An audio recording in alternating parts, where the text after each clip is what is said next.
Welcome to the US-Africa Business Forum Deal Room. We'd like to welcome to the stage today's Master of Ceremonies, Wole Famurewa.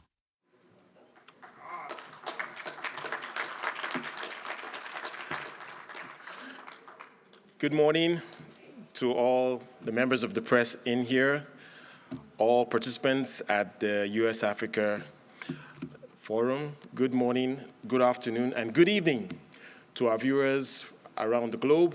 I'd like to welcome you all to the US-Africa Business Forum Deal Room, hosted by Prosper Africa.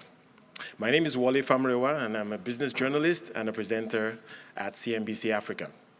It's such an honor to serve as the Master of Ceremony at today's event.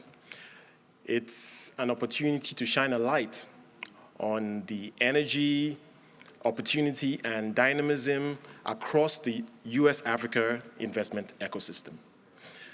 Indeed, Africa is a continent on the move. It's home to the world's largest free trade area, as you know. It has a growing economies and an increasingly young, urban, and digitally connected population. The continent therefore offers tremendous growth opportunities on both sides of the Atlantic. Since the last US-Africa Business Forum in 2016, the continent continues to experience an emergence of homegrown African businesses, especially in the tech space, where names like Flutterwave, Andela, and AutoCheck are at the center of the Africa growth story. But let's take a moment now to reflect on why today's event is important. Increased economic engagement between the United States and African nations creates jobs, it fuels economic growth, and advances shared prosperity. So today, on this stage, for the first time ever, US and African business leaders and investors will deliver bold commitments to two-way trade, investments, and partnerships between the United States and Africa every 15 minutes. I think that deserves a round of applause. All right, so let's get started. To provide further context for the announcements being made today, please welcome to the stage Dr. Monday Muyangwa, who leads the USAID Bureau for Africa. A round of applause for her, please.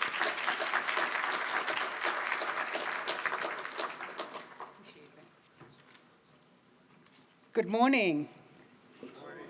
This is an exciting day for US-Africa economic and business engagement, and thank you, Wole, for that very, very kind introduction.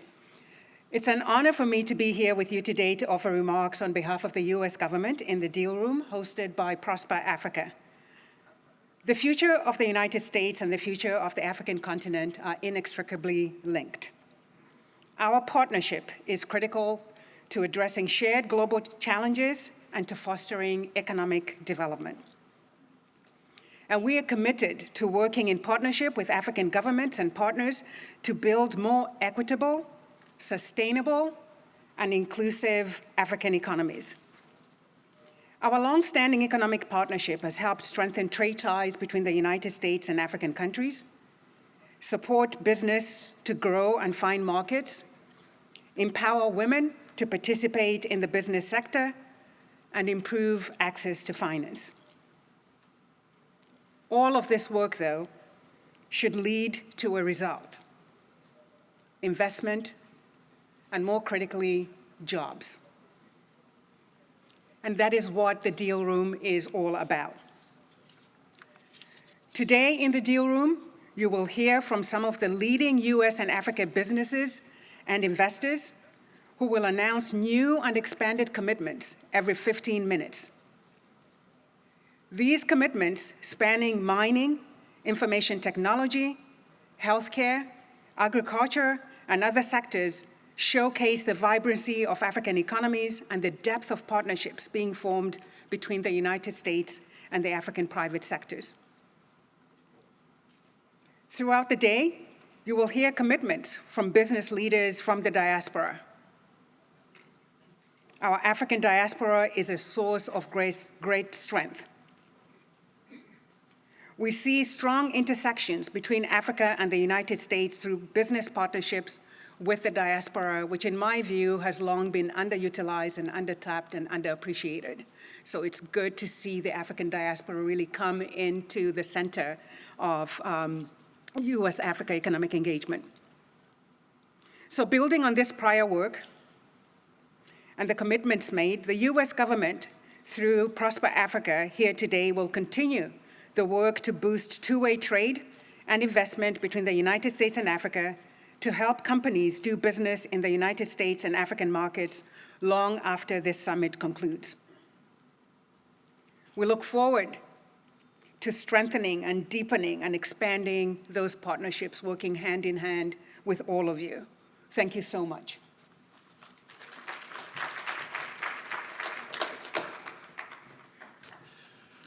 Thank you, Dr. Bunde Muyangwa, for providing the framework for this historic day of announcements of 14 new commitments between the US and African businesses.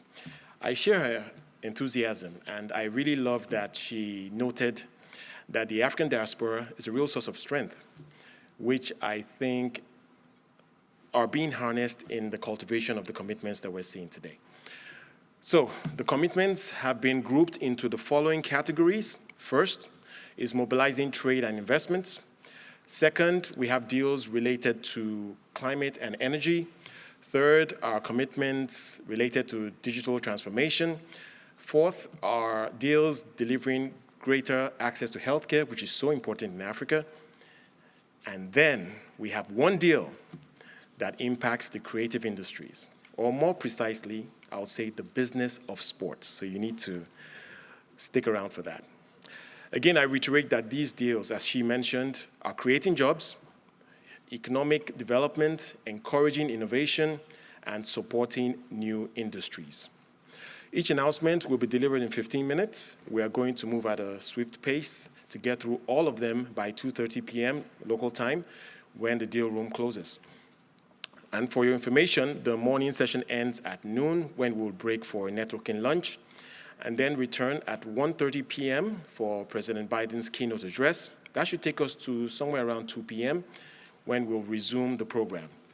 And many of you in the room covered the recent UN climate conference, also known as COP27, in Egypt.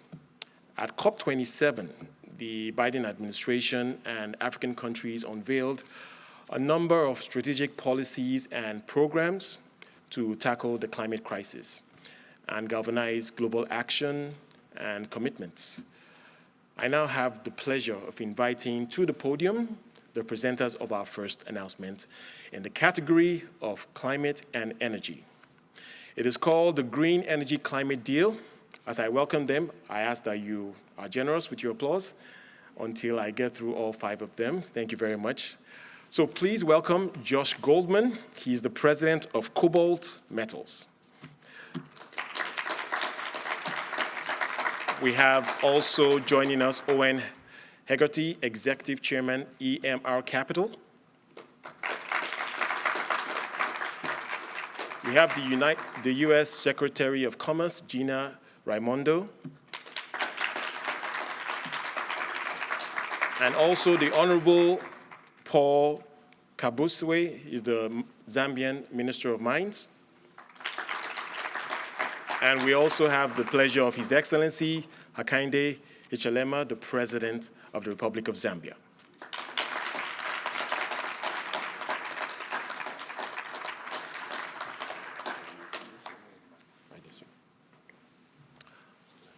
All right, on that note, I hand over to Josh.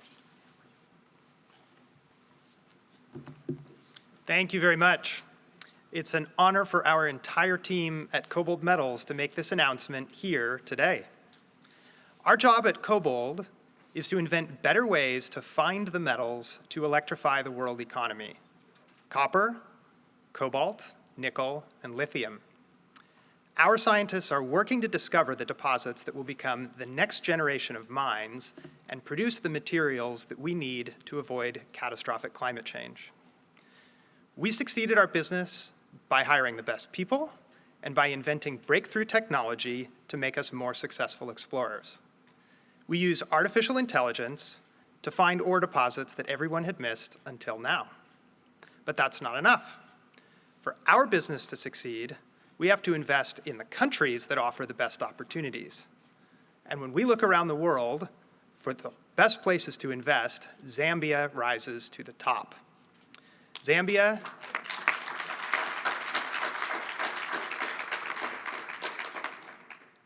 is a safe and peaceful place where we can hire exceptional people, where the laws support investing for the long term, where we can operate in ways that protect the environment and support local communities, and where the government supports our actions supports our investment with actions that are fair and transparent and fast. That's why I'm here to announce the largest investment yet in our company's history, an investment to own and explore and develop a deposit in the Zambian copper belt. We are excited to join with two important business partners, the global mining investment firm EMR Capital and Zambia's public-private mining company ZCCMIH, and together we will launch a new company, Mingomba Mining. I'm delighted to share today's announcement with our new partners, and I'm very pleased to introduce the Executive Chairman of EMR Capital, Mr. Owen Hegarty.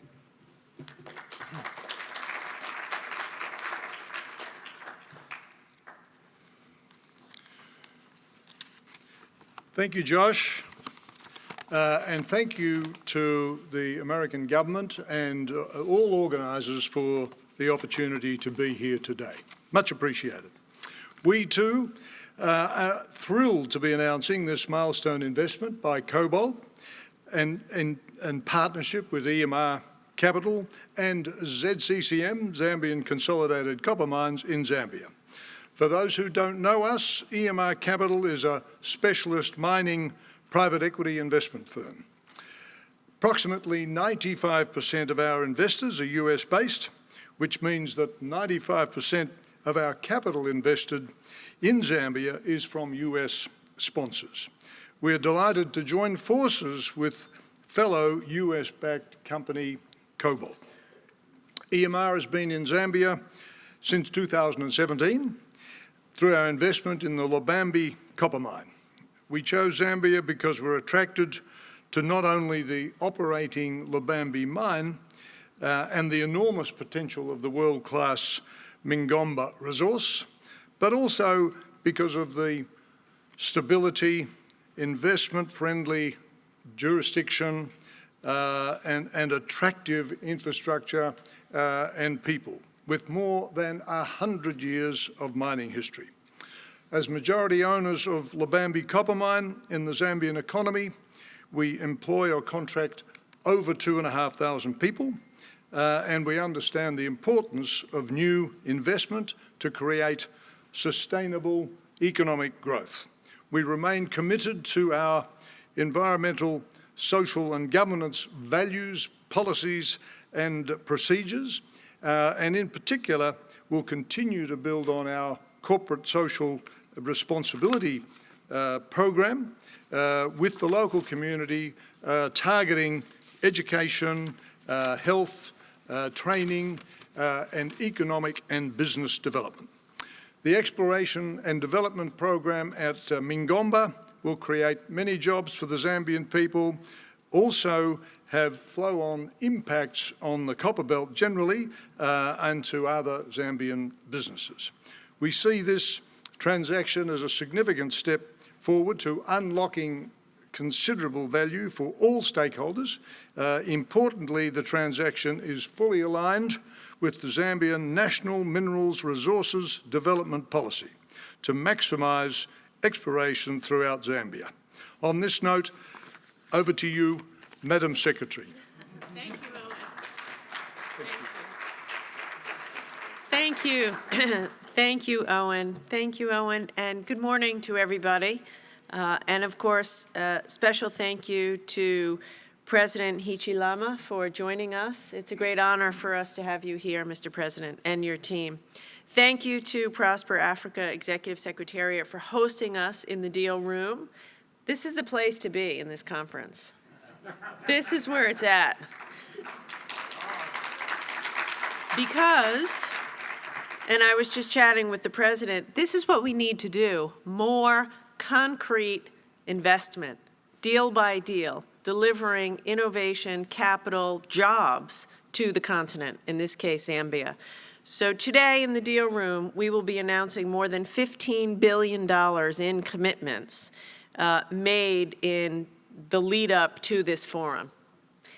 And $15 billion is a great deal more than was announced in 2014, the last time we had the U.S.-Africa Forum, and I think it's not nearly enough. Because I see, and I was just saying this to the President,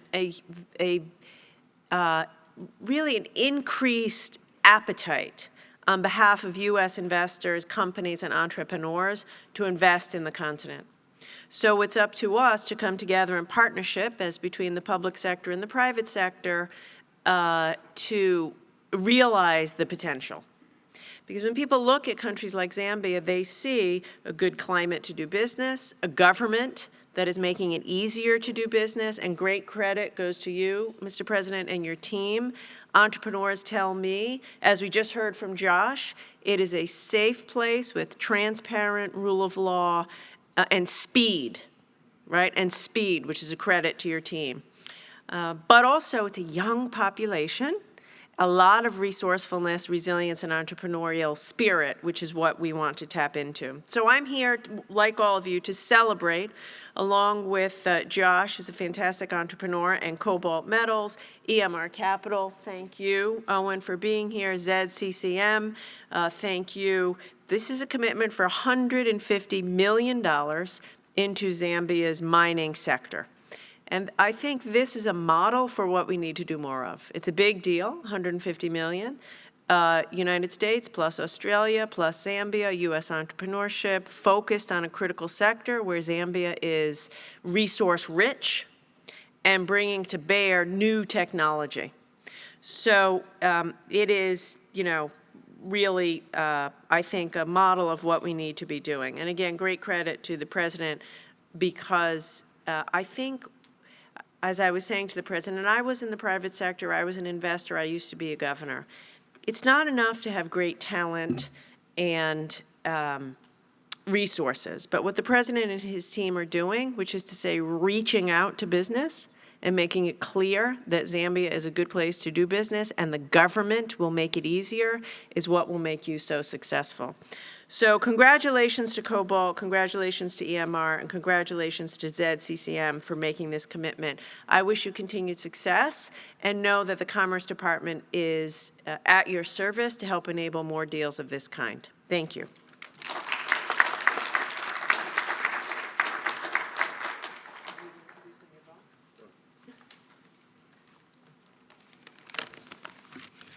Thank you very much. Good morning. I want to pay a special tribute to His Excellency the President of the Republic of Zambia, Mr. Hakainde Hichilema, and also Madam Secretary. Thank you for your remarks about Zambia. My name is Paul Kabuswe. I'm the Minister of Mines in Zambia. I was privileged to have been appointed Minister of Mines under His Excellency the President of the Republic of Zambia. And I was honored to serve in his administration, looking at the vision that he had to have our economy fire in all cylinders. And one of the departments that were critical for the country is the mining sector, which was not firing. And he had tasked me to run with him to make sure that the mining sector in Zambia begins to contribute to economic development, because it is quite key in terms of development of our country. I happen to be a member of parliament for Chililabombo, where this mine is. So you can see that this investment, apart from it being very critical to our economy, it is also very close to my heart, because I've grown up on that mine. I know that mine very well. So I know what this investment means to the community in Chililabombo. So we are so grateful that Cobalt is investing and bringing that investment to Chililabombo. I hope that this could be the beginning of the many billions of dollars that you would invest in Zambia, especially on the copper belt, so that there will be creation of jobs, there will be, creation of more resources to the Treasury, so that as His Excellency has given us, this mandate to be able to get our people out of poverty. And you know that an investment of such magnitude means that there will be creation of jobs. There will be creation of direct jobs. There will be also creation of indirect jobs, meaning there will be more suppliers, there will be more contractors, and also CSR programs. Because ours, as a vision that we have as Zambia, is to have a win-win situation. The investor must win, and also our economy must win. So as we sit around the table, ours is to make sure that everybody on that table wins. So as COBOD, as we invest in our country today, we are so excited. We can't wait for you to even do more of investment in the mining sector. You realize that recently, about a few months ago, we launched the new Minerals Resources Policy. We knew that before we could do anything, we needed a vehicle that will guide on how we are going to drive the mining sector, and that's why we launched the Mineral Resources Policy, which will be a driver, or which will be a guide on how we are going to run with the investments that are coming in our country. We are on a vision of doing 3 million tons of copper in the next 10 years. Zambia is around 850,000 metric tons today, but with the vision and the drive of the current president now, we want to reach 3 million tons in the next 10 years. It looks huge, but we are determined because we are working as a team and we want to achieve that for our people, for the creation of the so many jobs, and also to make the economy fire in all cylinders. Ladies and gentlemen, I'm honored and privileged to introduce the man of the moment that is driving the economy of Zambia and making Zambia again shine. His Excellency, the President of the Republic of Zambia, Mr. Hakainde Hichilema. I invite you, sir.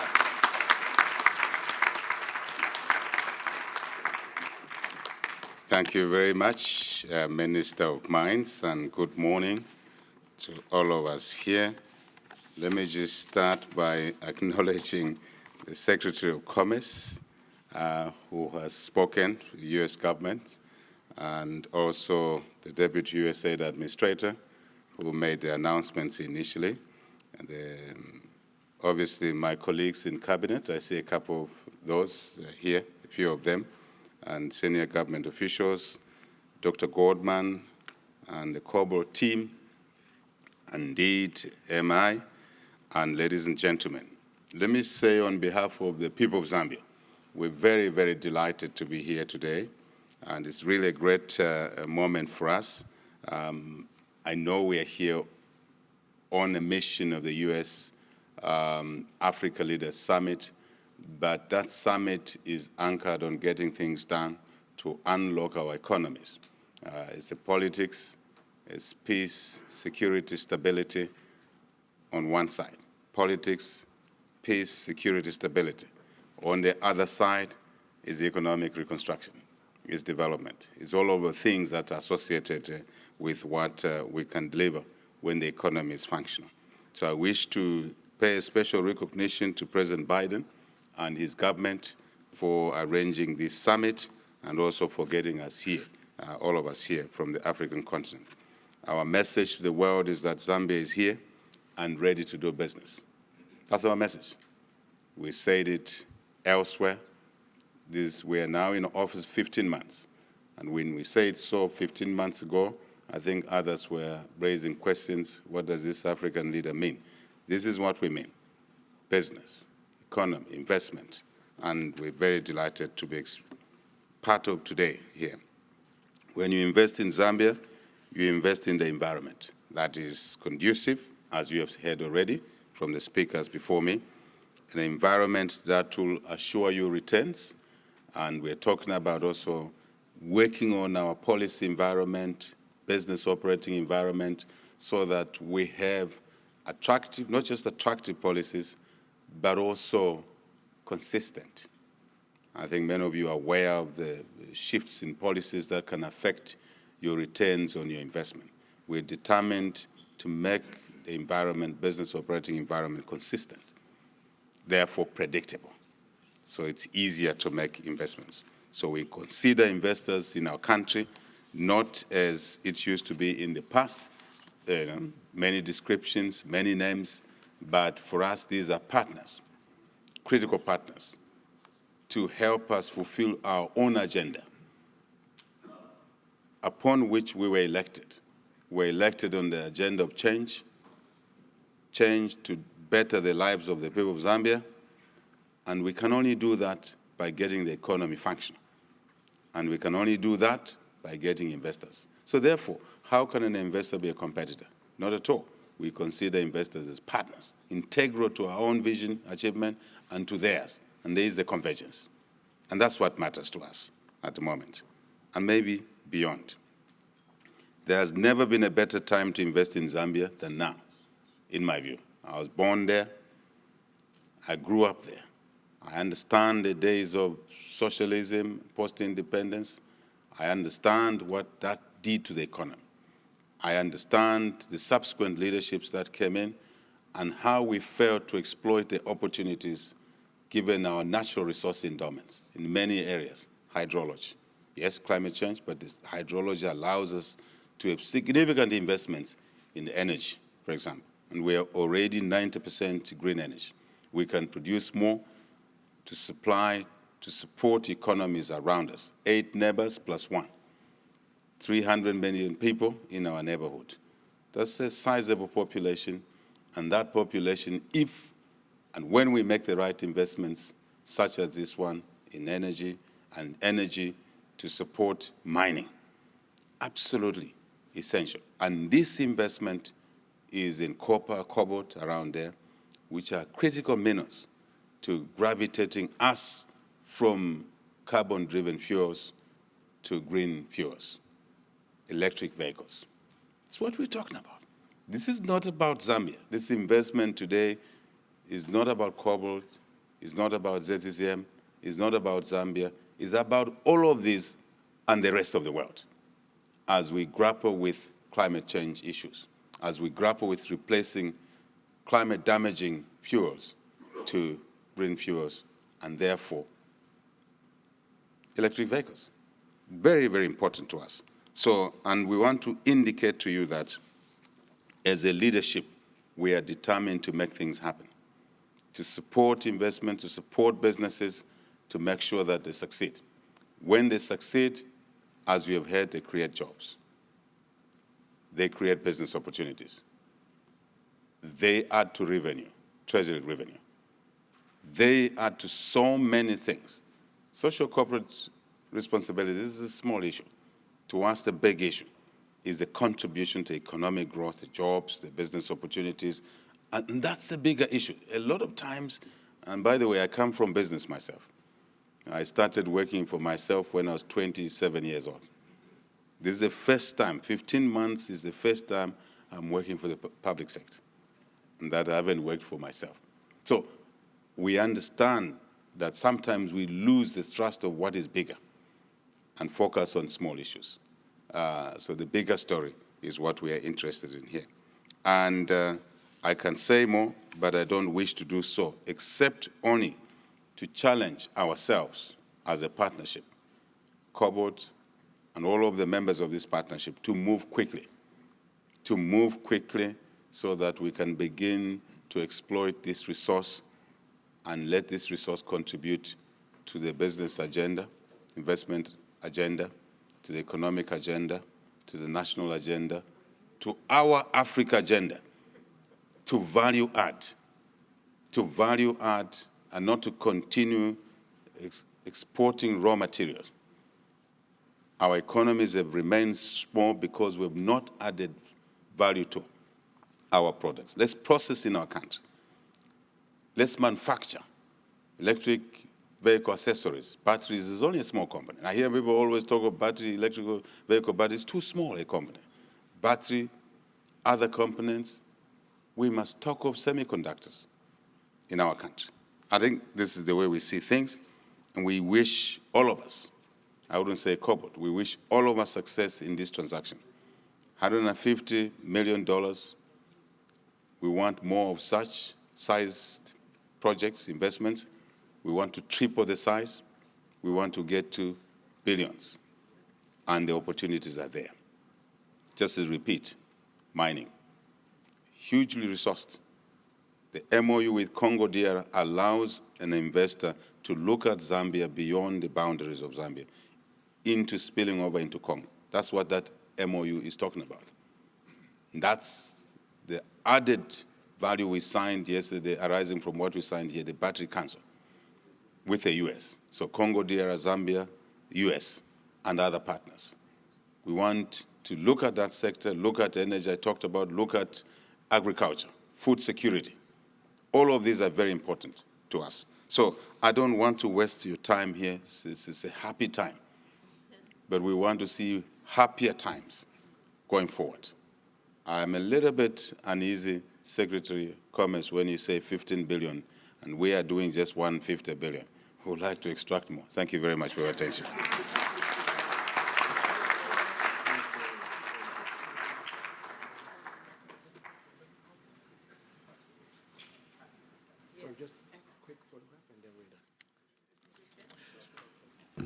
Thank you very much to His Excellency President Hichilema, who's got $150 million, but clearly he wants more. And he's made the pitch. So I hope. Right. Yes, right this way. Thank you. Please, can we clap for them again? Thank you so much. The green energy mining deal is on. And as the Minister of Mines said, everybody wins. When investment flows, everybody wins. Jobs are created, the investor gets a return. This is what we want to see, and this is what we'll continue to unveil at the US Africa Business Forum. All right, I now have the pleasure of inviting the presenter of our second announcement in the category of climate and energy. Let's hear about the Power Africa Clean Tech Energy Network. As I welcome now Mark Carato. He's the Power Africa Coordinator. Please put your hands together for them as they come to the stage, if you can. Thank you so much. Can we have Mark Carato?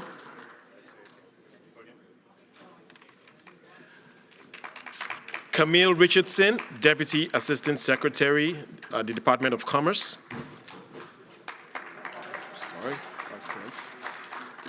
We also have Jia Schneider, the CEO of Natel Energy. Eric Dresselhaus, the CEO of ESS. And we have Samaila Zubairu, President and CEO of the Africa Finance Corporation. All right, so part of my job today is to keep things moving and to keep us on schedule. So I would just like to remind all our speakers that there's that clock just over there. Please use it so that we can stay on schedule. Thank you so much. I'll hand over now to Mark, I believe. Yes, Mark, go ahead.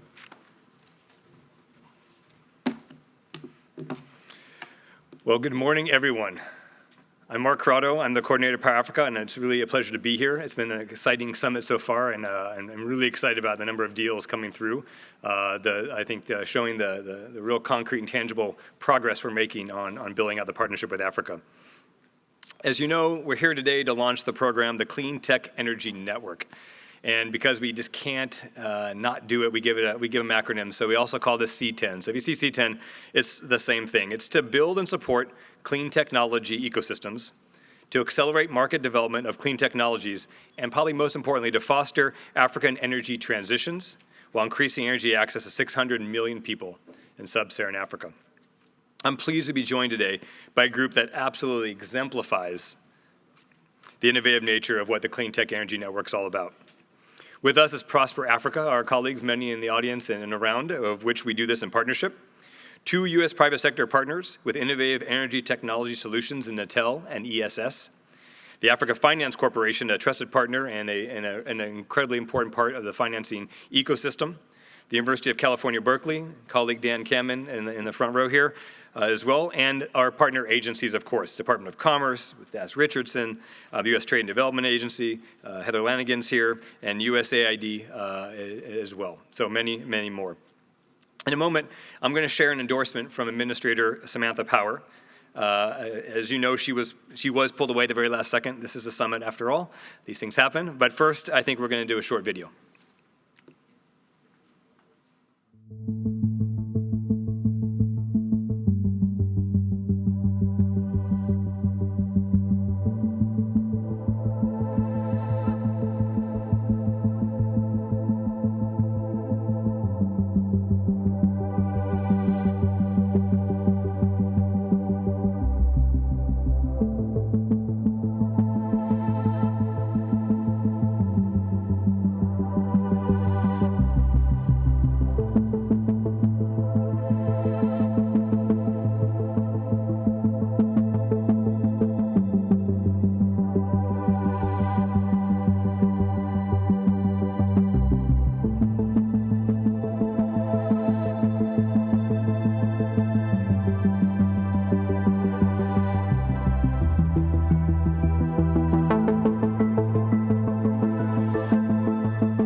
What I love about that most is like you can see some of our partners. Like there's the California Natel plant, and then you get to the next spot and you see why that technology matters, why we're doing what we're doing, how well it works. So I'm going to now share some words that Administrator Power asked me to share on her behalf. So this is from Administrator Power of USAID. This network is designed to bring together the world's most forward-thinking sustainability leaders from government and the private sector, from African nations and the U.S., which is good news, because the fact is we need to move more quickly. By 2050, sub-Saharan Africa's electricity generation is expected to increase by 60%. This ballooning demand can either be met by outdated energy sources that pollute our communities and get us further from our energy goals, or it can be met by more efficient, more sustainable, and increasingly often more affordable energy technologies that innovators are pioneering as we speak. You'll be hearing from some of these innovators today. Eric Dresselhaus at ESS is making batteries for long-term energy storage that rely not on toxic or scarce minerals, but on readily available materials like iron, salt, and water. Gia Schneider at Natel is transforming hydropower technology, making plants more efficient by using artificial intelligence to predict river flows and redesigning turbines so they kill fewer fish. The average hydropower plant kills 1 in 5 fish that swim through the turbine blades. And Natel plants fewer than 1 in 100 don't make it. Almost all survive. These are exciting solutions. These are truly groundbreaking solutions. But too often, solutions like these aren't making it all the way to the places that would benefit from them the most. And that's enormously frustrating. Generating a clean energy breakthrough is hard enough. We have to help partner nations put that breakthrough to actual use. And that's exactly why we're launching the Clean Tech Energy Network. C10 will use the same inclusive and interagency approach that have made the Power Africa and Prosper Africa initiatives so successful already, bringing together the Department of Commerce, Department of Energy, Trade and Development Agency, the Development Finance Corporation, along with partner governments, the private sector, and civil society. Together we'll work with innovators, letting them know about the potential deal opportunities, connecting them to financing, and helping them understand and minimize the actual risk of a project that might be new territory for them. At every step of the way, the relevant agencies will be there to provide support. I want to thank the representatives from these agencies and our extraordinary African partners for being here today. Together, we will build a transatlantic ecosystem of cutting-edge clean tech labs, entrepreneurs, and financiers. And over the first 5 years, facilitate up to $350 million in deals. Thank you. And now I'd like to invite a great colleague, Das Richardson, to make a few remarks as well.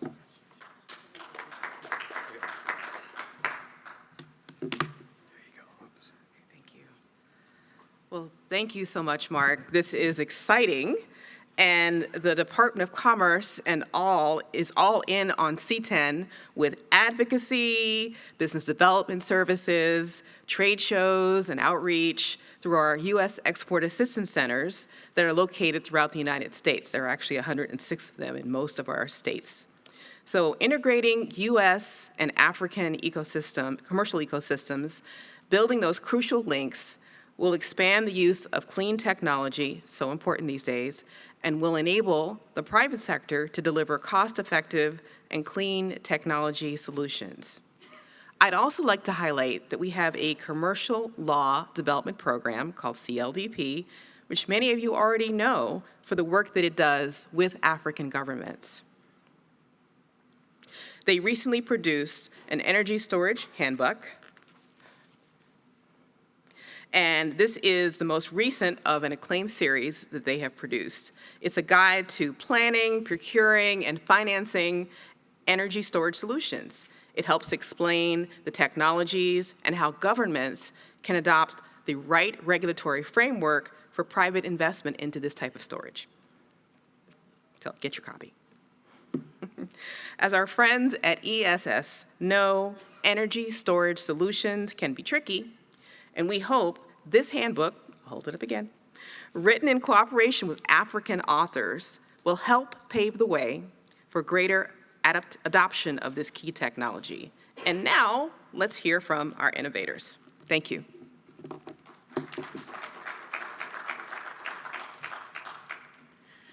Hi, everybody. Thanks very much. It's a pleasure to be here. Thanks to C10 and Power Africa. So I'm Gia Schneider of Natel, and Natel's world-class engineering teams design and build high-performance, fish-safe turbines that have operated at over 99% availability in our projects to date. Our AI-powered water forecast software enables informed water management decisions, even in basins where you don't have flow gauges. And so we're really excited with the help of C10 and Power Africa partners to scale sustainable hydro development across the African continent, really bringing much-needed electricity in the form of reliable, renewable, and sustainable hydropower. Today, I'm very excited to announce that we have signed a deal with our strategic partner, MyHydro, for 4 turbines for the first of 33 projects in the DRC. This first project is 4.5 megawatts and will bring reliable, renewable hydropower to the local community there. In addition, on the software side, our water forecast solution, Hydro Forecast, is providing hydrologic data to WWF to help inform conservation and development decision-making in the Kazaa region. So my team and I are very excited to scale a just energy transition in Africa through the deployment of low-cost distributed hydropower. Thanks very much.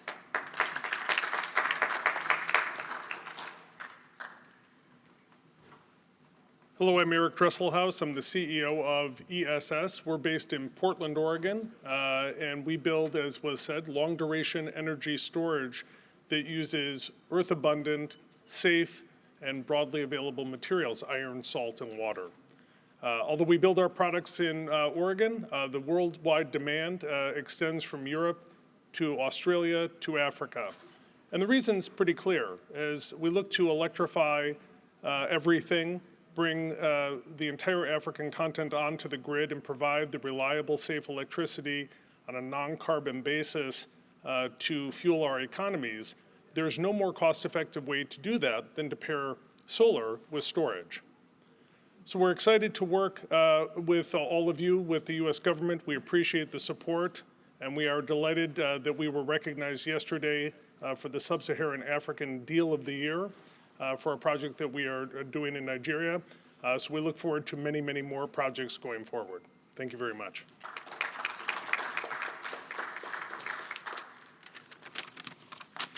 Good morning. My name is Sama'ila Zubairu, President and CEO of Africa Finance Corporation. I'd like to start by thanking the Biden administration, Power Africa, for convening this forum. I mean, there's a lot of enthusiasm here, and we'd like to find ways to keep it going. So AFC is Africa's leading infrastructure solutions provider, and we focus on providing energy. As such, we're one of the largest investors in renewable energy on the continent. And we're doubling down on our commitment to clean energy technology, targeting a growth in our renewable energy portfolio from 1.4 gigawatts to 5 gigawatts by 2025. This growth comprises an estimated $4 billion in incremental funding requirements, and will contribute to delivering clean energy for 590 million people in sub-Saharan Africa that currently do not have access to electricity. I also want to highlight the greater attention should be paid to incentivizing the preservation of our forests, which, as we know, absorbs a lot of carbon today and provides energy sources for people. So we need to stop our people from using firewood by giving them alternative fuels. I also want to call on U.S. impact investors, philanthropists, fund managers, and institutions focused on research and technology to join Power Africa, USDFC, and our Eurobond investors as current partners of AFC in development of global standards for carbon trading, the provision of safer, less polluting energy alternatives for the millions of Africans that cook with firewood, and to keep the trees in the ground to absorb carbon. I want to seize this opportunity to encourage you all to work with us to end the energy poverty in Africa, and more importantly, to find ways to sustain the momentum that has been created by this business forum. We need to find ways of ensuring that we connect U.S. businesses to the ecosystems and value chains in Africa. Thank you.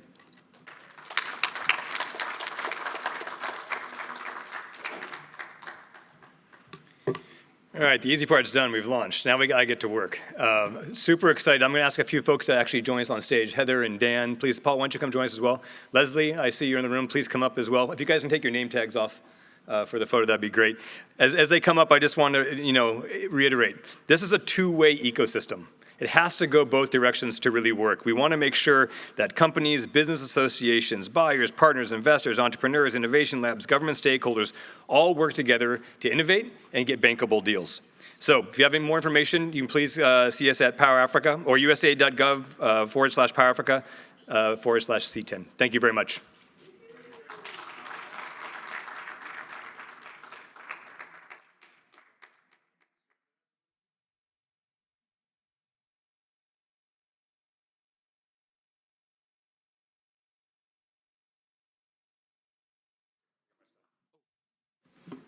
Okay.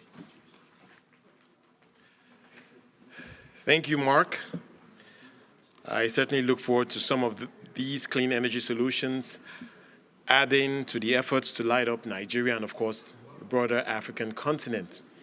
And as Mr. Zubairu mentioned, we all need to work together to end energy poverty on the African continent.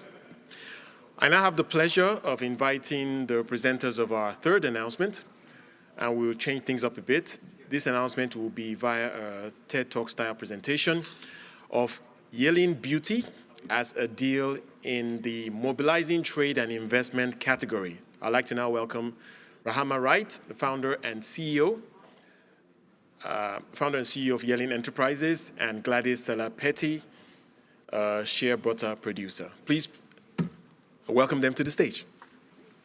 If we can, with a round of applause. Thank you very much. Good morning, everyone. How is everyone doing today?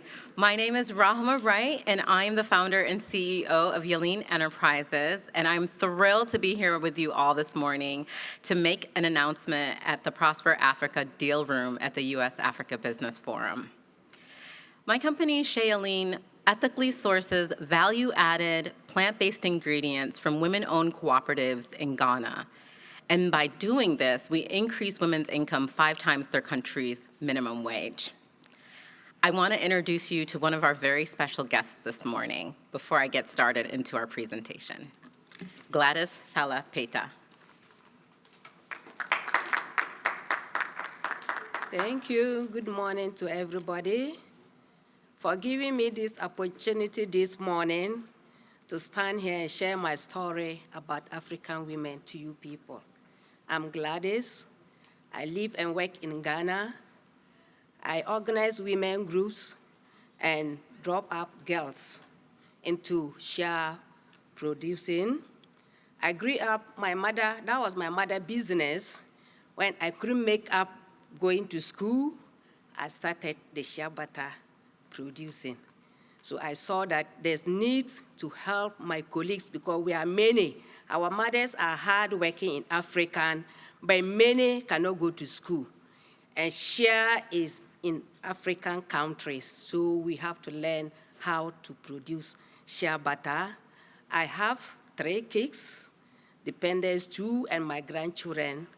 Through Yelling, today I'm here and I'm happy that if many companies here, American here, can support African women, African hard women, and they drop out so that they can also make their lives happy, as I'm standing here very happy.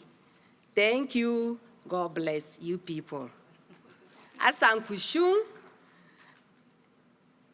Barka, and Pohea. Thank you, Gladys.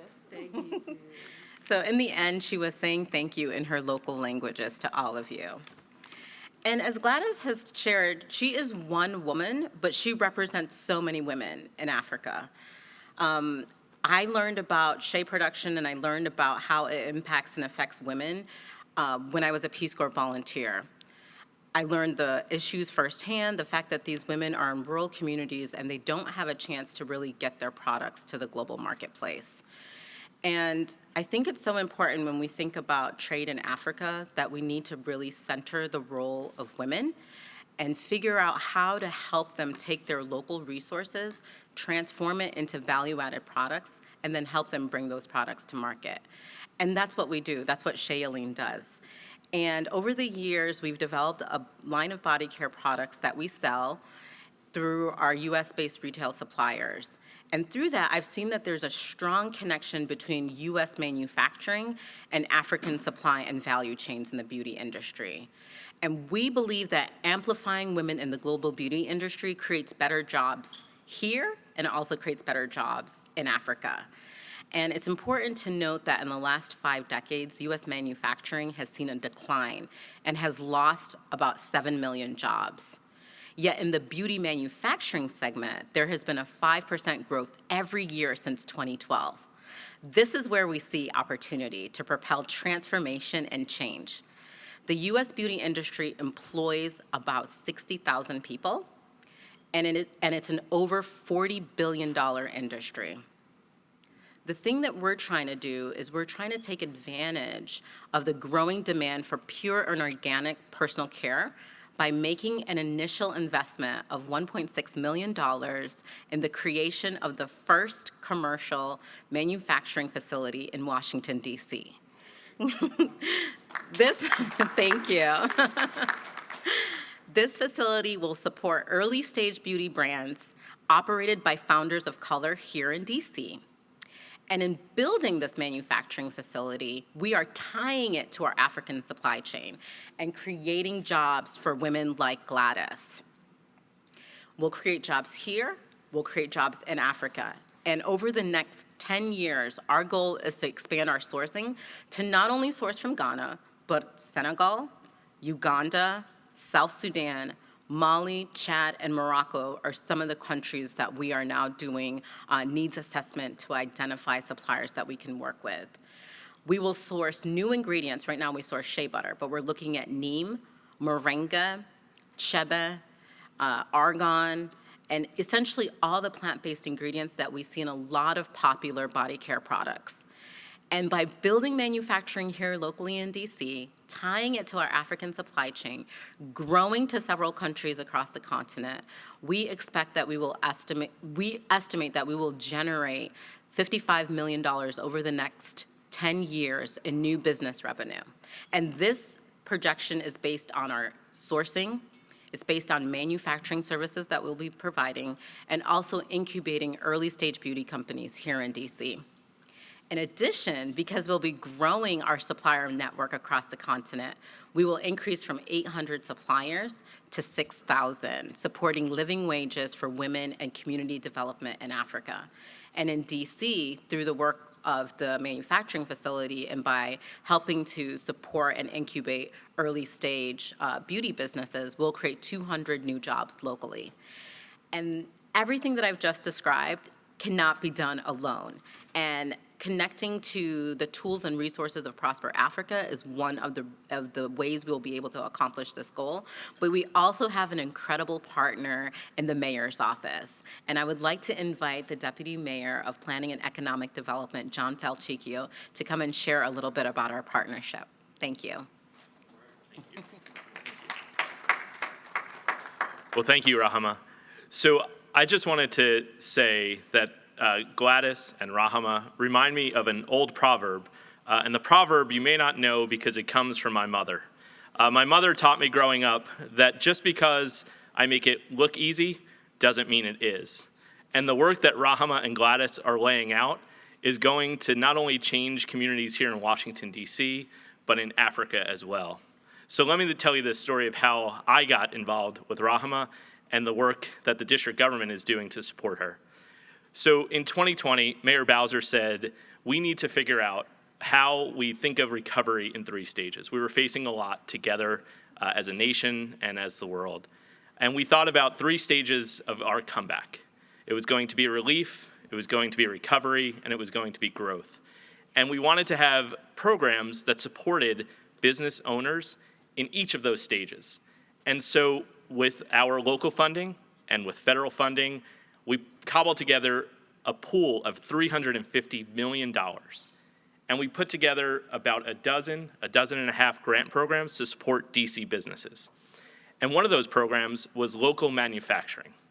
Now, many come to Washington, DC, and you come to our convention center, and you check out our 24 Michelin star restaurants, and you check out all of the great nightlife and the vibrancy that we have downtown.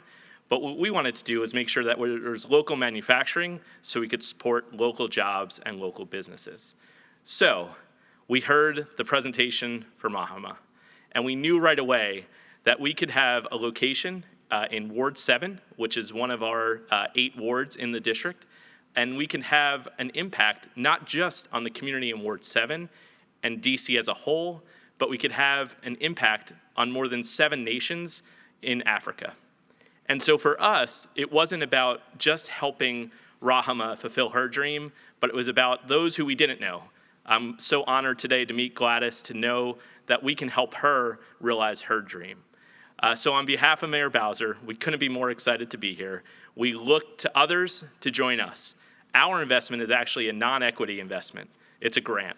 So of that $1.6 million to start, we put in $640,000, and we couldn't be more excited to see a new manufacturing facility in Ward 7 coming to fruition.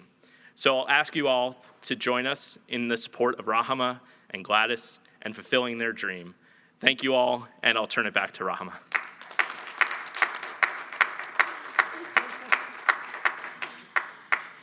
Thank you so much, John. And this ends our presentation, and we look forward to answering any questions that you may have. And please stay in touch with us as we develop this new facility in Washington, D.C., coming in 2023. Thank you so much.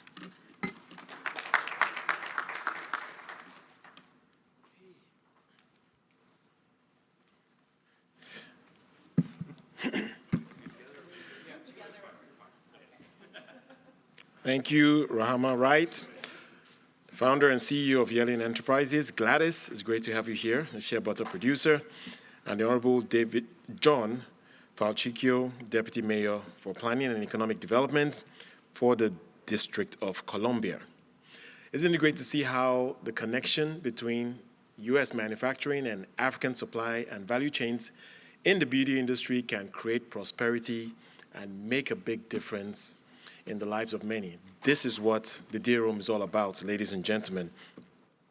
It's now time for the announcement of a bold and innovative partnership that will improve access to healthcare in Nigeria. As we know, the COVID-19 pandemic highlighted fragilities in the African healthcare system. However, the African healthcare investment landscape is dynamic and full of opportunity, with entrepreneurs who want to create impact in African markets. So the Pan-African health tech company, M-Pharma, headquartered in Ghana, is investing $43 million in Nigeria to build out its conversion franchise program called Quality RX. The fourth announcement will be presented by Gregory Roxon. He's the CEO of M-Pharma. Please welcome him to the stage. But as he does come, I draw now your attention to the video screen as we play out a short video about M-Pharma.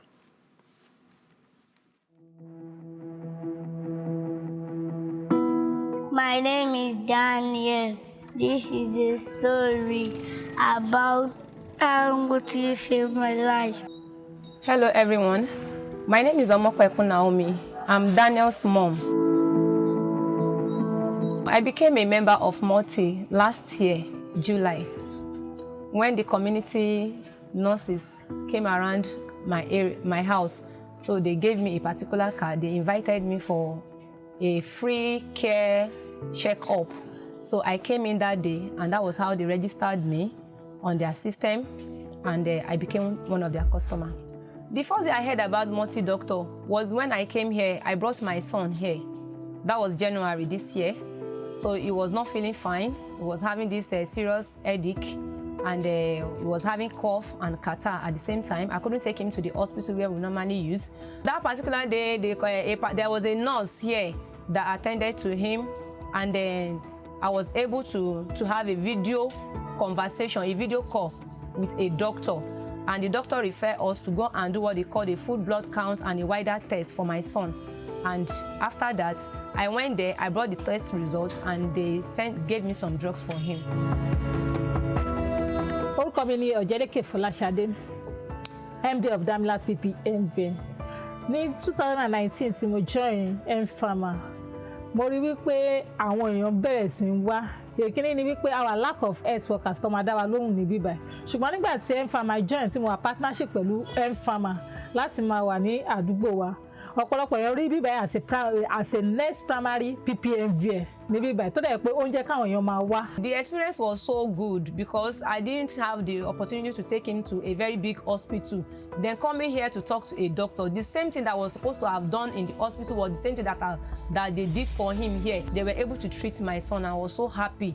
And after taking the drug, the boy was so okay, and the health was restored back. Actually, I didn't even know that I was going to have a video conversation with a doctor. I think the people have embraced the program because it's free, and then they actually get to speak with qualified medical personnel. They get to be checked free of charge, and they receive drugs at affordable prices. Ọ̀pọ̀lọpọ̀ ni ò lè ní àǹfààní láti lè lọ sí health center láti lọ tọ́jú ara wọn, ṣùgbọ́n tó bá dé bíbá wọ́n rí àǹfààní àti lè tọ́jú ara wọn. Number one, wọ́n rajà ní cheapest price, tẹ́ pé oògùn wọn máa ń dínwó. Secondly, wọ́n ráyè láti lè rí doctor láì sanwó. Free consultations, tẹ́ pé wọ́n máa ṣe àyẹ̀wò fún wọn ní ọ̀fẹ́. One thing that prompted me bringing them was that they said their drugs are cheaper, that they can actually buy drugs on a system. So my initial plan was to come and get some drugs for him before the doctor. At my surprise, even the drugs they gave us was still very cheap. Mo fi àsìkò yìí dúpẹ́ ní ọwọ́ M-Pharma. I want to tell the whole Multi, thank you so much for bringing this kind of a program to this environment, to our community. It's a very good one. It has helped me. It helped save my son's life, because I don't know what I would have done without Damilat shop on that particular day, because the boy was crying, seriously crying. I couldn't sleep at night. I don't have money to take him to the hospital at that point in time. So I'm so grateful. I want to say a very thank you to you. The Lord will bless you. Ilé-iṣẹ́ yóò ní jóná, ọwọ́ yín á máa ròkè o.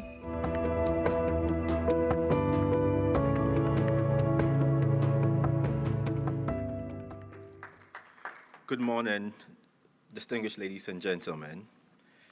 A society in which a mother has to choose between medication for her health or food for her child is an unjust society. And yet, this is the reality in all countries M-Pharma operates in.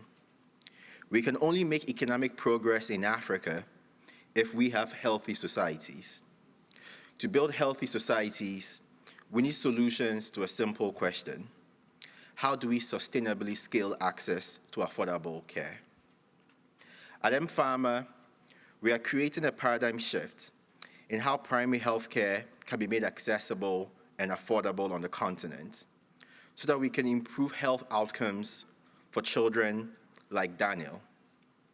Under our multi-pharmacy and good health shop brands, we are transforming community pharmacies into trusted primary healthcare providers that provide their communities with a care coordination team consisting of a physician, a pharmacist, and community health nurses. Our network of pharmacies are evolving from dispensers of medications to providers of primary care services, thereby facilitating a shift from self-medication to managed care. Community health nurses are proactively helping to arrest avoidable medical emergencies from diseases such as diabetes and hypertension due to a lack of access, knowledge, and financial constraints. Over 300,000 patients visit our multi-pharmacies and good health shops on a monthly basis for their healthcare needs.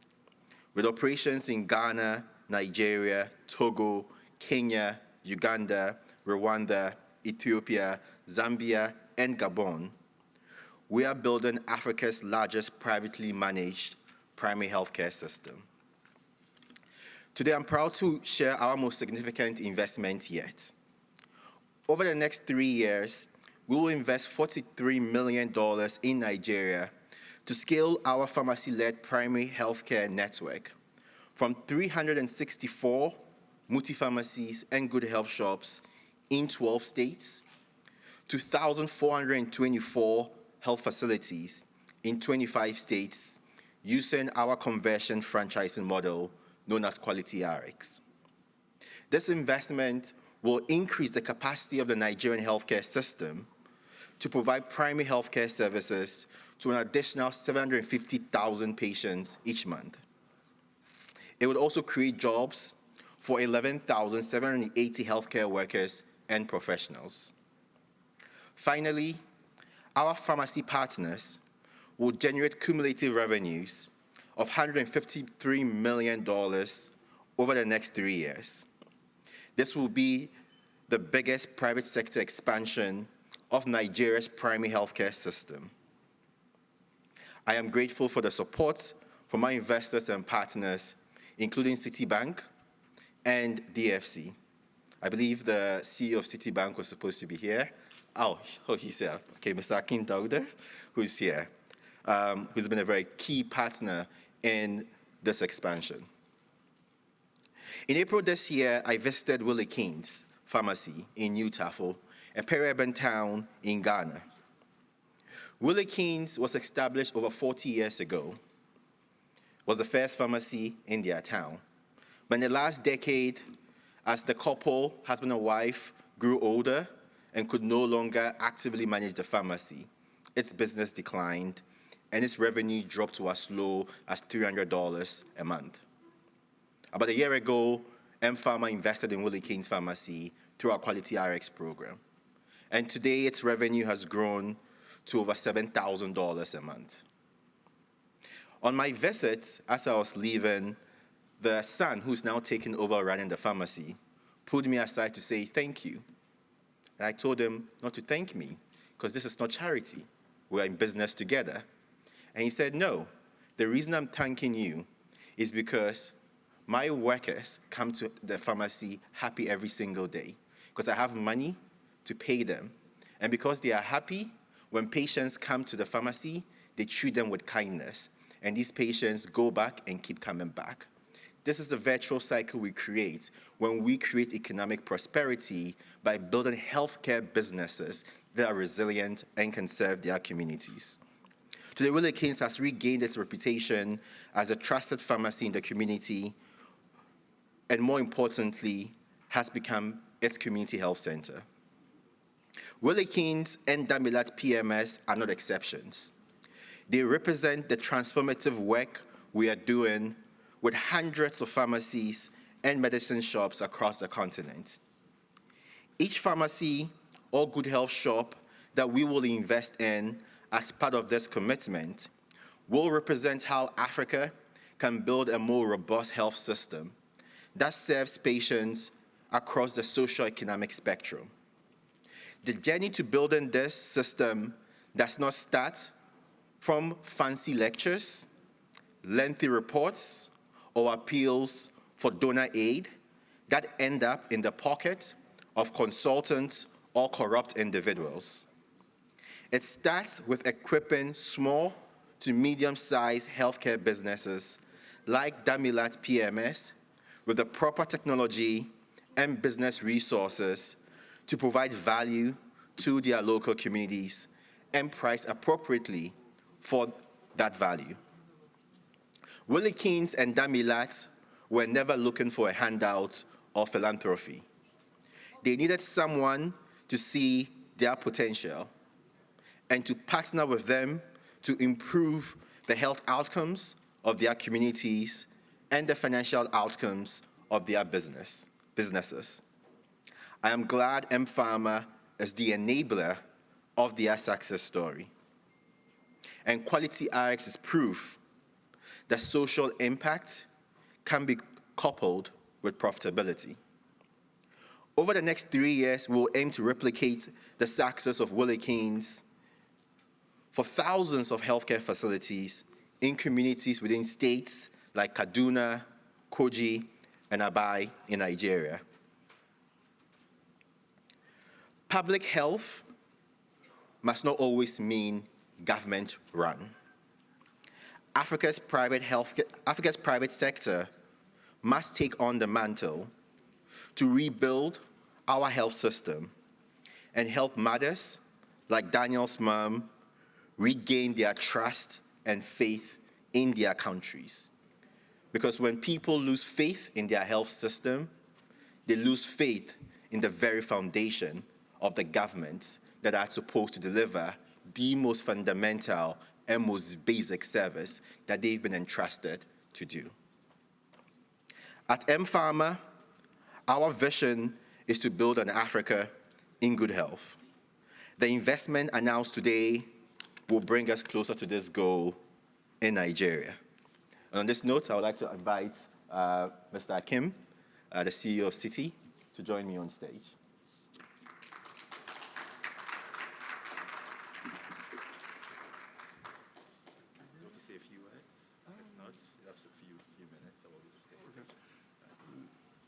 I wasn't really scheduled to say much, but just to say we're very proud to be associated with M-Pharma and the great work they've done across the 9 countries I think they're active in. Gregory has been an inspiration and a leader for us in our part of the world and a great partner. We're very proud of the outcomes that they've achieved so far. In terms of their mission, it's a fascinating mission, patient-centered and technology-driven. I think it's very much speaking to where we are in our part of the world and in terms of the health sector. So Gregory, congrats. Glad to be a partner at Citi and look forward to doing so much more in the future. Thank you. Thank you to Aki and Gregory. I'm sure you'll agree that this deal ticks all the boxes that we want in terms of job creation, economic development, and the expansion of an underdeveloped sector. And then, of course, innovation. So congratulations to Gregory and the M-Pharma team.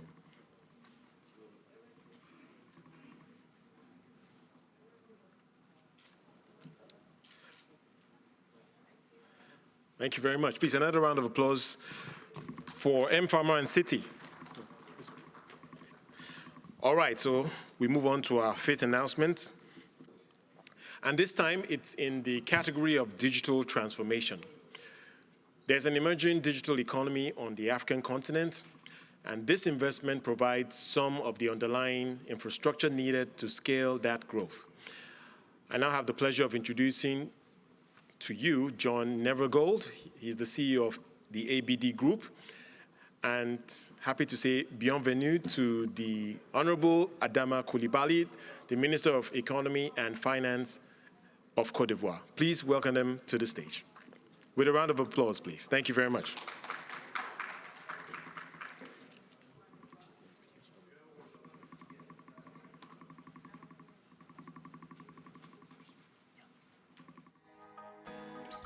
At Acro Bridge, our guiding philosophy is to use our bridging solutions to serve and connect people and communities around the world.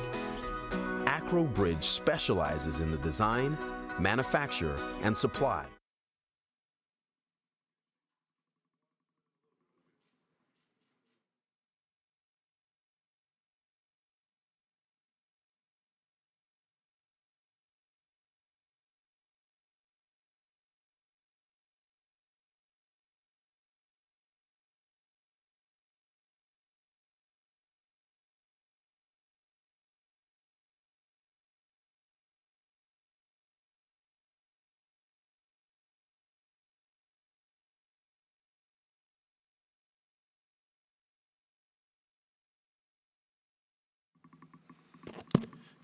Good morning. I want to start by thanking the Biden administration for inviting me here today and for continuing on its promise to sort of drive investment in Africa and broaden jobs here at home and abroad.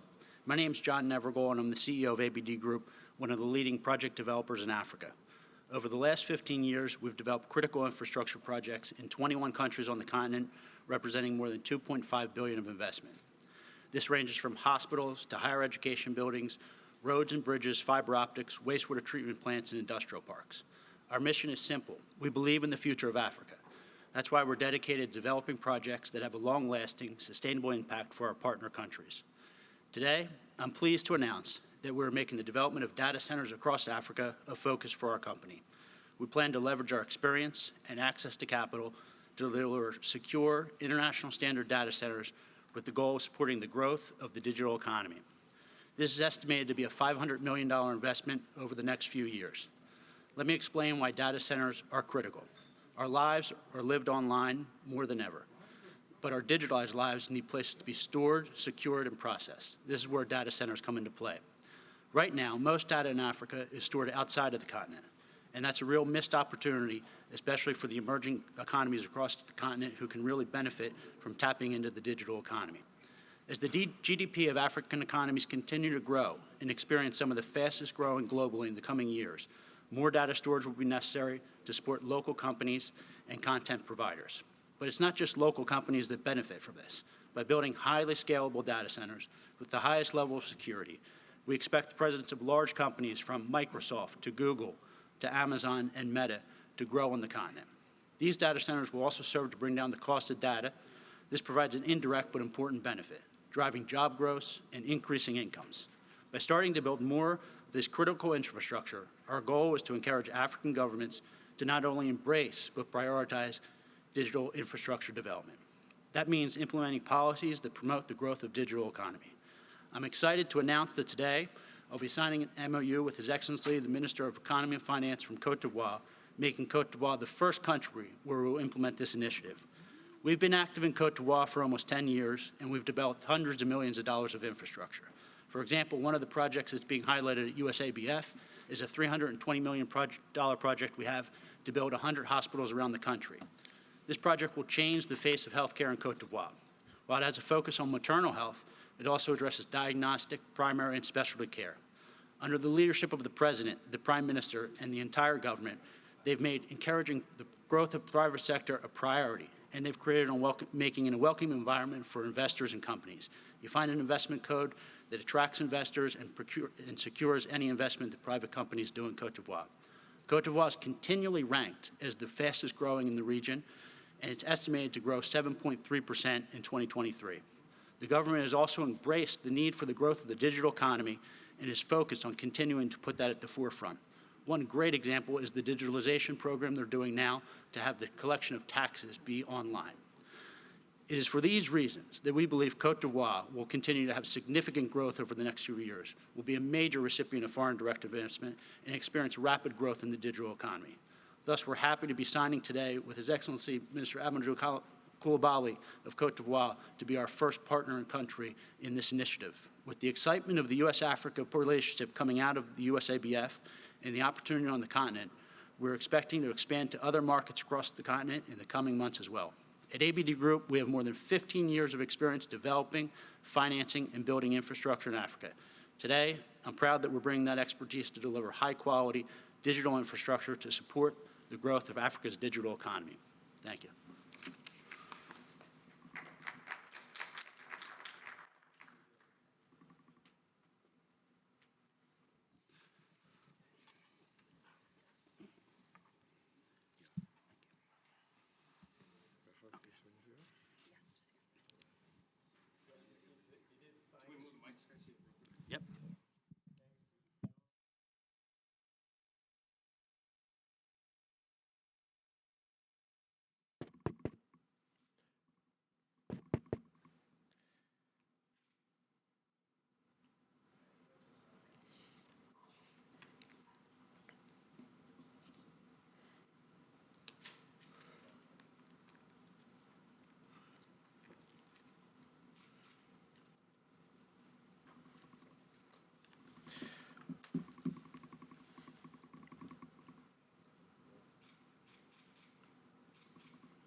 All right, so congratulations to Côte d'Ivoire for receiving this investment commitment, and there's no doubt that it will make a big difference on the continent.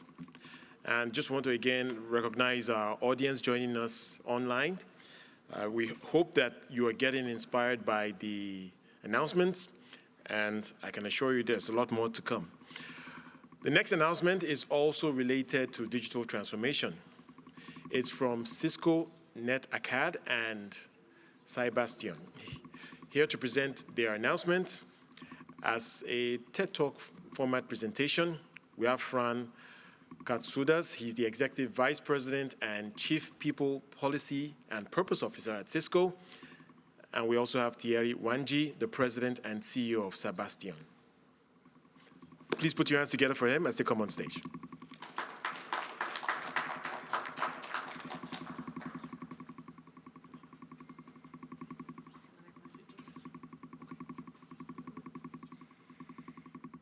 Thank you so much. It's an honor to be with you all today and to have the opportunity to talk about how we can create positive change and impact in Africa as we look ahead.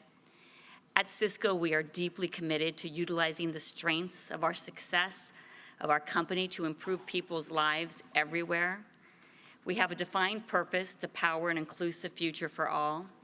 And Cisco has been one of the leading forces in connecting the world for nearly 40 years. And we know that we can harness the power of connectivity to help address the challenges that the society faces. Pursuing our purpose drives the ways we work with government entities, our partners, and other organizations around the world to help bridge the digital divide.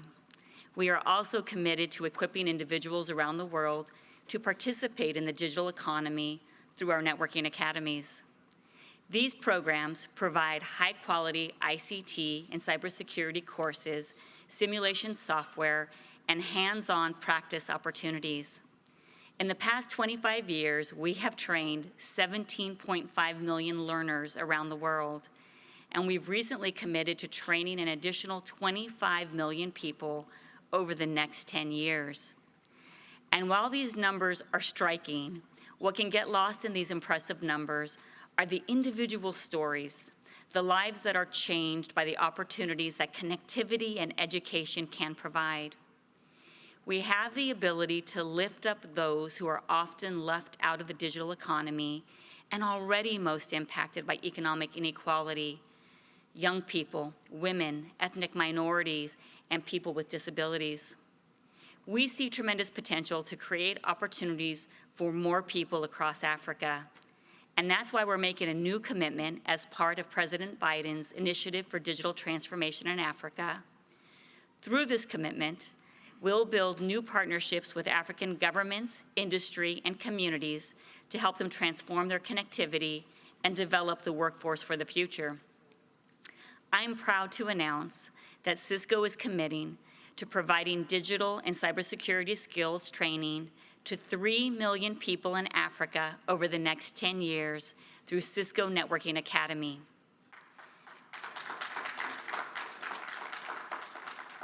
The in-kind contribution in support of this goal is estimated at $200 million and includes curriculum, tools, resources, and support to students, schools, and instructors. To date, over 1.5 million learners in Africa have taken NetAcad courses to gain digital skills, including 466,000 women. And our NetAcad courses are currently reaching learners in 52 countries across Africa. I've had the privilege to tour networking academies around the world, and I will tell you some of the most special experiences have been in Kenya, visiting a refugee camp for women where they're also learning to be cybersecurity experts and certified, or in Nigeria, visiting a school that was 44% women, and seeing these young girls working hard to intersect IoT and agriculture.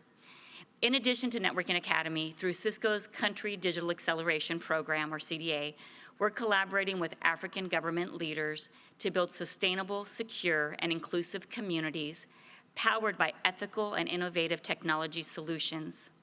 An example of our CDA work in Africa is the Cisco Edge Incubation Center, which is a local grassroots initiative focused on supporting early-stage businesses and entrepreneurs and helping to speed their entry to the market. These centers are equipped top to bottom with Cisco technology and high-speed broadband and provide small and medium enterprise businesses with workspaces, conferencing, training facilities, and access to Cisco experts. In these centers, we see what is possible when internet connectivity is not a barrier to social and economic progress. SMMEs create new jobs in their communities as well, lifting others as they rise. We're energized by what we've seen in Africa and by what we believe is possible in the years to come. We're more focused than ever on bridging the digital divide across Africa and working in partnership with governments and communities to offer skills training, develop young people, and create opportunities for more people to participate in the digital economy. This commitment to youth and to skills development for the next generation can't be achieved by any one organization and will require the investment and commitment of the private and public sectors together. Sebastian shares this belief and is investing in building cybersecurity skills and developing the workforce for the future. I am pleased to welcome Sebastian's CEO, Thierry Wanji, to the stage to share more about their amazing work. Thank you. Thank you, friend. This commitment to youth and to skills development for the next generation cannot be achieved by any one organization, but we require the investment and commitment of many of us in the private sector. Cybersion shares this belief and is investing in building new workforce for the future of Africa. I'm pleased to welcome,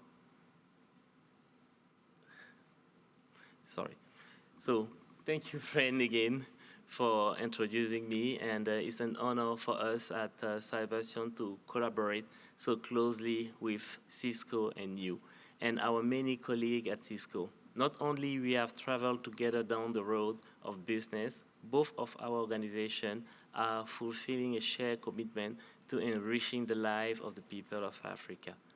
We are grateful for our collaboration with Cisco, but I would be remiss if I not to mention the invaluable contribution from many quarters of the U.S. government, especially Prosper Africa, USAID, the U.S. Foreign Services and Commercial Services, the Advocacy Center, and many others.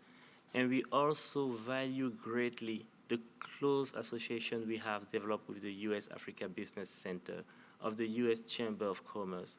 There are many more people whose effort and goodwill have brought us to this marvelous position, but time prevents me from naming everyone. It's precisely this sense of gratitude which lifted my thinking as I contemplated my remark for today. As an American born in Africa, my journey has been long and challenging. I left Africa as a young man seeking education, experience, and opportunity. Part of my journey took me to Canada, which grounded me and provided me a great first launch. My postgraduate work drew me into the United States in 2007, and I have since become an American citizen.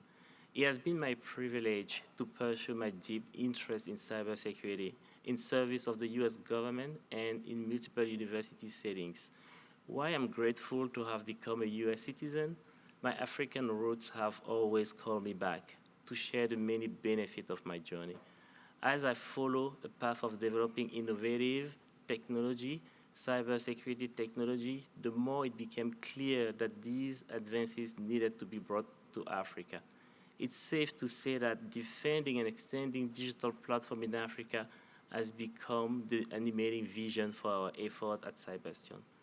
Our first substantive engagement was in Burkina Faso, where we were asked by the government to analyze the network vulnerabilities and propose solutions. From this investigation, we concluded that the country needed significant upgrade in the country's digital network, in addition to the technical means to protect these. At the same time, we realized that the country also required what I like to call a transfer of organizational technology. This obviously involves the training of individuals, but also an intensive cooperation to build a cybersecurity organization from the ground up. In building the response to this need, we have reached out to our friends at Cisco, other technology providers, and the university community. The first fruit of our training and capacity building effort occurred last year in Raleigh, North Carolina, where we trained the senior staff of the Cybersecurity Authority of Burkina Faso and North Carolina State University with support from Cisco at the Research Triangle Park.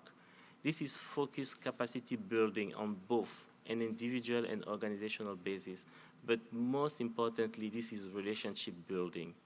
Soon, word began to spread that in Africa, there's a new set of development choices, other than the one proposed by China.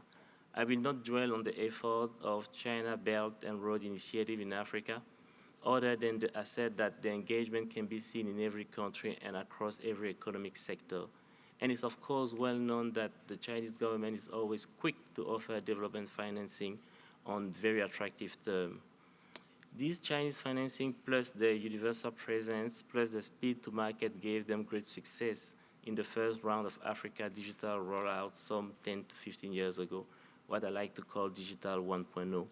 By contrast, our uniquely American answer involves a consortium of US-based companies spearheaded by a diaspora-led company that is to help Africa achieve digital 2.0, where cybersecurity is a shared occupation and where skills development is the rigor. Within 6 months of our beginning on-ground project work in Burkina Faso, we were asked to undertake the same challenges in Benin and Niger. These digital upgrade and cybersecurity solution sets have now been adopted as well in Ivory Coast, Cameroon, Congo, Brazzaville. In fact, on the margin of this summit, Cyberstion intends to sign contract worth close to $858 million. This then is the American answer for the digital 2.0, promoting independence instead of dependence, robust human capacity building, and accelerated economic development and investment attraction. But we need the hands-on support of our many friends in the US government. We need the USG to stand behind our effort to answer the Chinese predatory financing. We need the USG to extend resources for a much greater training and human capacity embrace that we can presently muster. And lastly, time is not on our side. Africa will be crossing the bridge from 1.0 to 2.0 within the next 24 to 36 months. The challenges require a War of America solution, and we need to come together right now. Thank you.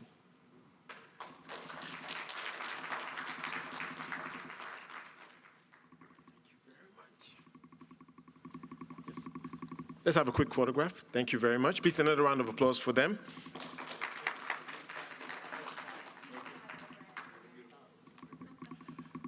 Fran Katsudas, the Executive Vice President at Cisco, and of course Thierry Wanji. It's great to see how a small diaspora-led business can be backed by a large American corporation. And as Thierry was sharing his story, I recall that I think there are about 2 million or so Americans that were born in Africa. That's the power of the African diaspora that Dr. Muyangwa mentioned earlier today. So hopefully this deal inspires more of such collaboration. We're going to take a short break right now and reconvene at about 10:20 when we will continue with the announcements of the deals. So for everyone in the room, I want to encourage you, maybe grab some coffee, network. That's what these gatherings are about. So do your best to do that. And to our audience online, we would reconvene at 10:20 local time. Join us again.